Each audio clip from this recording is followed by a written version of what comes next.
I hope everybody else who's getting a break from the heat wave is out enjoying riding their motorcycles without dehydrating during the process. I'm happy now the weather's cooled off. Maybe I can get the kayaks in the water without getting heat stroke before I even get a chance to get a line wet. Maybe I'll get some fishing videos put up. Maybe some camping. Maybe some little bushcraft work out in the woods. Some hiking. When the weather cools off, it's also the season when people metal detect, so I don't know if I'll incorporate that on this channel or not, but there are a lot of Civil War battlefields in this area, and a lot of it's on farms, and once in a while you get permission to go metal detect on a farm where there's a Civil War battle or an encampment. You can find some very interesting things out there. And you know, I'm not doing this to get rich. I mean, this is stuff that I find that I think it's a piece of history. You know, everybody looks at things differently. I'm not the guy on the beach looking for coins.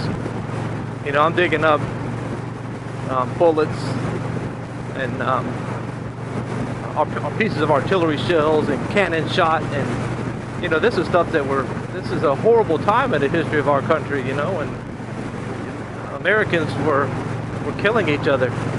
And if you think about it, you know, I'll dig a button out of the ground, a brass uniform button that's, you know, over 150 years old, for crying out loud.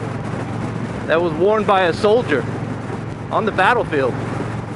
You know, being a retired soldier myself, that means a lot. I mean, to find something, and sometimes you find these bullets that soldiers actually they carved them, whether they were bored or passing the time, and they carved them into little sculptures. Sometimes, a lot of times they would make them into chess pieces so they could play chess with their other fellow soldiers. They would smash them down and form a hole in one end of them and use them as fishing weights to catch fish on the river. It's, you know, they didn't have all the conveniences then that we do now, so you more or less had to make your own tools to do whatever it is you wanted to enjoy. But at any rate, that's a bit of an interesting side of the metal detecting hobby. Yeah, it's just not my forte that I want to get out there and go to a public park and dig up a bunch of modern day money. You know, I want historical things. And like I said, I'm not looking to make any money off this stuff. I don't sell any of it. I wouldn't sell any of it. And if I found anything that was really worthwhile, I would donate it to a museum or whatever.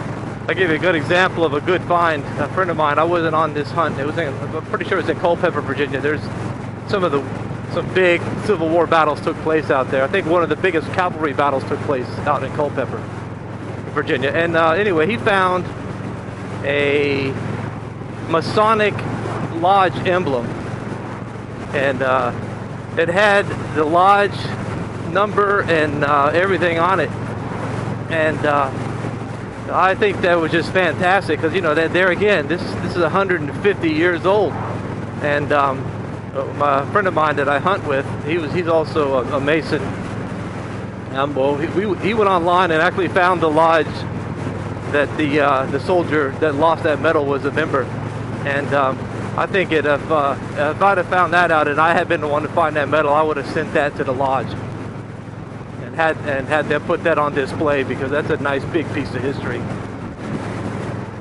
The lodge that I'm a member here in Bowling Green, Virginia, its name is Kilwinning-Crosse 2-237, is actually it might be the oldest chartered lodge in the country. It was originally issued a charter by the Grand Lodge of Scotland in 1755, I believe, or 54. I'd have to go back and look to verify that.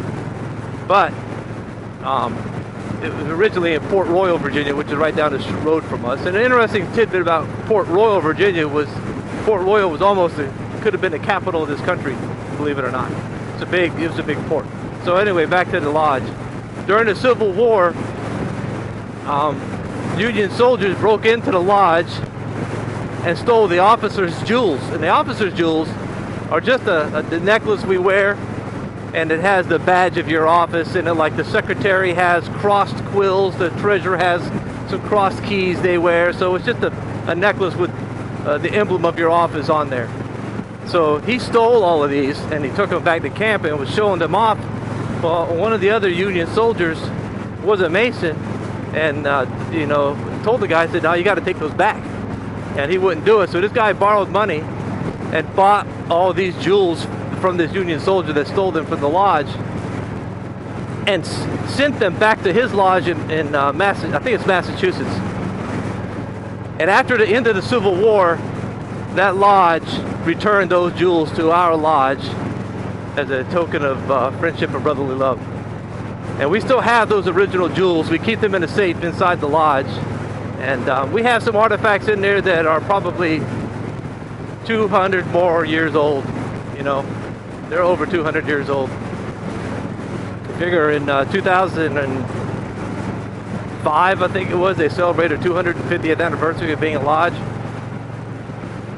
So anyway, that's another little tidbit of history. So that's a lot of history and masonry, Freemasonry in this area also, because, you know, the majority of the founding fathers were Freemasons. And I'm sure that there's some conspiracy theories that is going to pop up just from my comment, but that's fine. You know, a lot of people ridicule what they don't know.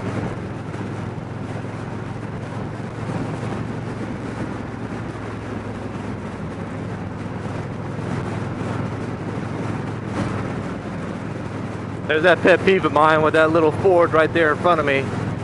When you got to constantly tap your brakes, you are following too close to the car in front of you. Or either that, or you drive with your left foot on the brake pedal, which is another annoyance. I don't know how people do that.